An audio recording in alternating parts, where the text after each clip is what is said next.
नमस्कार। कभी सोचा है कि हम जो खाना खाते हैं उससे हमें दिन भर काम करने की एनर्जी मिलती कैसे है? आज हम इसी कमाल के सफर पर निकलेंगे, हमारी प्लेट से लेकर हमारे शरीर की हर एक कोशिका तक और फिर वहां से निकलकर पूरे के पूरे प्लैनेट तक। तो चलिए इसी सवाल से शुरू करते हैं। जो खाना हम खाते हैं, आखिर उसका होता क्या है? ये सवाल सुनने में जितना सीधा लगता है, इसका जवाब उतना ही दिलचस्प है। ये जवाब हमें एक निवाले से लेकर एक बहुत ही कॉम्प्लेक्स बायोलॉजिकल दुनिया में ले जाएगा। देखिए, हम सबकी जिंदगी में बहुत कुछ होता है, घर, परिवार, काम। लेकिन इन सब की नींव में एक चीज है, खाना। ये हमारे वजूद का एक बुनियादी हिस्सा है और यही वो चाबी है जिससे हम एनर्जी के पूरे खेल को समझने वाले हैं। तो चलिए बात करते हैं हमारे पहले पड़ाव की, ऊर्जा की जरूरत। यहां हम ये समझेंगे कि वो कौन सी एक चीज है जो एक छोटे से बैक्टीरिया से लेकर एक विशाल वेल तक हर जिंदा चीज को आपस में जोड़ती है। ये एक यूनिवर्सल सच है, मतलब दुनिया की हर जिंदा चीज पर यह बात लागू होती है।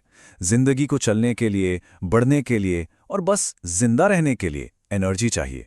बिना एनर्जी के तो जीवन के बारे में सोचा भी नहीं जा सकता। तो अगर एनर्जी इतनी ही जरूरी है तो सवाल ये उठता है कि इसे खाने से निकाला कैसे जाता है। चलिए अपने सफर के अगले हिस्से में चलते हैं और समझते हैं कि हमारा ये खाना असल में बना किस चीज से है। तो खाना सिर्फ पेट भरने की चीज नहीं है। असल में ये कई तरह के पोषक तत्वों यानी न्यूट्रिएंट्स का एक मिक्सचर है और हर न्यूट्रिएंट हमारे शरीर में एक खास काम करता है। हमारे खाने में मोटे तौर पर ये चीजें होती हैं: कार्बोहाइड्रेट्स जो फटाफट एनर्जी देते हैं, प्रोटीन जो बॉडी को बनाने और रिपेयर करने का काम करते हैं, फैट्स जो एनर्जी को स्टोर करते हैं, और फिर हैं विटामिन्स और मिनरल्स जो ये पक्का करते हैं कि ये सारे काम ठीक से हों। वैसे तो ये सभी न्यूट्रिएंट जरूरी हैं, इसमें कोई शक नहीं। लेकिन एनर्जी की कहानी को ठीक से समझने के लिए हम अपना ध्यान सिर्फ कार्बोहाइड्रेट्स पर रखेंगे। क्यों? क्योंकि ये शरीर का सबसे पसंदीदा और सबसे जल्दी मिलने वाला फ्यूल है। तो चलिए इसी फ्यूल की जर्नी को ट्रैक करते हैं। ठीक है, अब तैयार हो जाइए एक बहुत ही दिलचस्प सफर के लिए। अब हम जूम इन करने वाले हैं शरीर के अंदर, बिल्कुल माइक्रोस्कोपिक लेवल पर। यहां हम देखेंगे कि हमारा शरीर खाने को असली फ्यूल में कैसे बदलता है। तो होता यह है कि ये प्रक्रिया हमारे डाइजेस्टिव सिस्टम में शुरू होती है।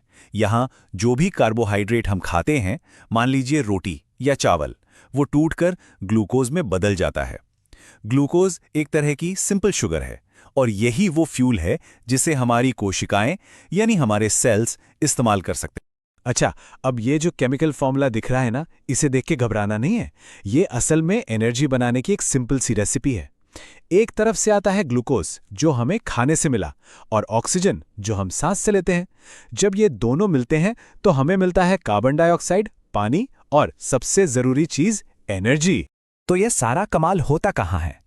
ये होता है हमारी हर कोशिका के अंदर मौजूद छोटे छोटे पावर हाउसेस में, जिन्हें माइटोकॉन्ड्रिया कहते हैं।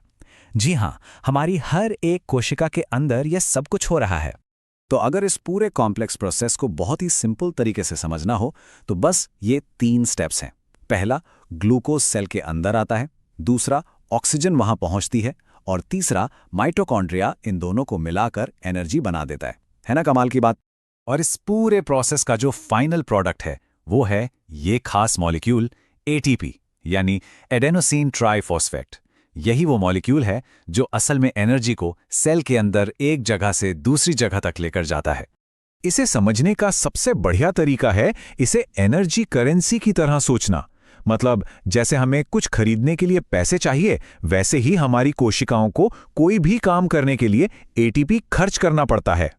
तो ठीक है, हमने ये तो देख लिया कि हमारी कोशिकाओं के अंदर क्या हो रहा है। अब जरा जूम आउट करके बड़ी पिक्चर देखते हैं। अब ये देखते हैं कि ये छोटा सा प्रोसेस हमें पूरे प्लैनेट के जीवन जाल से कैसे जोड़ता है। और यहीं पर एक बहुत ही हैरान करने वाली बात सामने आती है। इस पूरी दुनिया के फूड वेब में सारी की सारी एनर्जी का सिर्फ एक ही सोर्स है और वो हैं पौधे। सिर्फ पौधे ही सूरज की रोशनी को उस केमिकल एनर्जी में बदल सकते हैं जिसे हम सब चाहे डायरेक्ट या इनडायरेक्ट इस्तेमाल करते हैं। और बस यहीं से एनर्जी के ट्रांसफर की कहानी शुरू हो जाती है। शाकाहारी जानवर यानी हर्बीवोर पौधे खाकर एनर्जी लेते हैं। फिर मांसाहारी जानवर यानी कार्निवोर उन शाकाहारियों को खाकर वही एनर्जी हासिल करते हैं, और सर्वाहारी यानी ओमनिवोर जैसे कि हम इंसान दोनों से अपनी एनर्जी लेते हैं। इस एक उदाहरण से ये पूरी चेन एकदम साफ समझ में आ जाती है ना? एनर्जी घास से ज़ेब्रा में गई और फिर ज़ेब्रा से शेर में, सब कुछ एक दूसरे से जुड़ा हुआ है। तो आखिर में हम इस एक बड़े सवाल पर आकर रुकते हैं। अगर हमारे शरीर की हर एक कोशिका की एनर्जी का असली सोर्स पौधे हैं और पौधों की एनर्जी का सोर्स सूरज है, तो इसका मतलब तो ये हुआ कि हम सब सीधे सीधे सूरज की एनर्जी से ही चल रहे हैं। ये बात इस ग्रह के साथ हमारे रिश्ते के बारे में क्या कहती है? जरा सोचिएगा।